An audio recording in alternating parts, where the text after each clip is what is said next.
আসসালামু আলাইকুম সবাইকে। সবাই কেমন আছেন? আশা করছি সবাই ভালো আছেন। সবাইকে শুভ দুপুর। আমি আজকে খিচুড়ি রান্না করব মুগের ডাল দিয়ে। এই যে মুগের ডালটা আমি ভালো করে ভেজে নিতেছি। তা ভাইয়া আপুরা সবাই কেমন আছেন অবশ্যই জানাবেন। এই দেখেন আমি ডালটা ভালো করে ভেজে নিছি। আমি কড়াই মানে আরেকটা পাতিল বসাই দিছি চুলায়। এটা হচ্ছে যে আমি পেঁয়াজ কুচি দিয়ে দিছি রসুন কুচি। এটাকে আমি ভালো করে ভেজে নিব। তা এই দেখেন এই খিচুড়িটা এইভাবে রান্না করবেন, দেখবেন অনেক মজা লাগবে। এই দেখেন আমি হচ্ছে যে এই দুইটাকে এখন ভালো করে ভেজে নিতে হবে। ভালো করে ভেজে এখন আমি দিয়ে দিব হচ্ছে এটার ভিতরে হলুদের গুঁড়া, আর আমি দিয়ে দিব এখন লবণ। আমি এখন অল্পই দিব, পরে আবার দিব বাকিটা, কারণ হচ্ছে যে যখন পানি টানি দিব, কারণ একবারে দিলে বেশি হয়ে গেলে ওইটার কোনো খাওয়া যাবে না, কিন্তু হচ্ছে অল্প দিলে পরে দেওয়া যায় আর কি।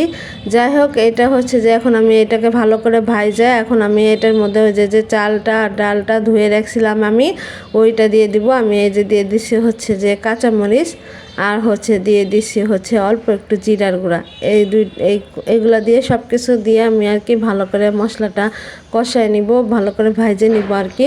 এখন আমি চাল ডাল ধুয়ে রাখছিলাম ওই চাল ডাল দিয়ে দিচ্ছি।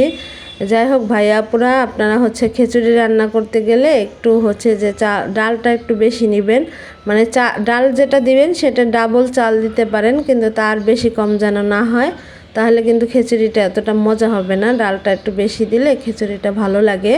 এই দেখেন আমি হচ্ছে যে এটাকে ভালো করে ভেজে নিতেছি। এটা চুলার উপরে দিয়ে যত মশলার সাথে ভাজা যাবে তত ভালো লাগবে। আমি অনেকটা সময় ভেজে নিয়েছি, এতটা সময় তো দেখানো সম্ভব না ভিডিওতে। এজন্য হচ্ছে আমি পানি গরম করে রাখছিলাম, ওই পানিটা দিয়ে দিছি আমি।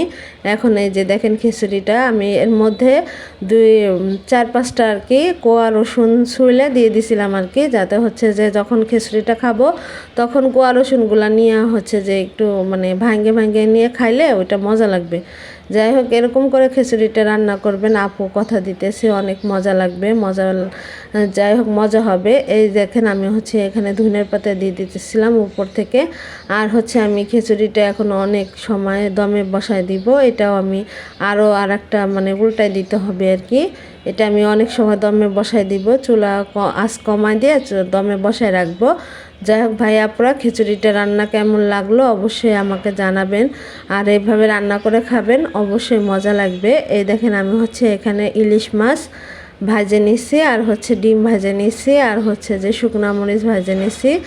এমনি তো খিচুড়ি খাওয়া যায় না, হয়তো ডিম লাগে, নয়তো মাছ, ইলিশ মাছ তা আমার ফ্রিজে ইলিশ মাছ ছিল, এই জন্য আমি 4 পিস বের করে 4 পিস ভাজে নিছি, আর হচ্ছে 2টা ডিম ভাজে নিছি, আর হচ্ছে শুকনা মরিচ ভাজে নিছি। এখানে আপনারা শুকনা মরিচে যে কাঁচা মরিচ দিয়ে আপনারা, কাঁচা পেঁয়াজ দিয়ে আপনারা শুকনা মরিচ ভর্তাও করে খাইতে পারেন সরিষার তেল দিয়ে। যাই হোক ভাইয়া পুরা কথা কিন্তু অনেক ভুল হয়, আমি আপনাদের আগেই বলছি।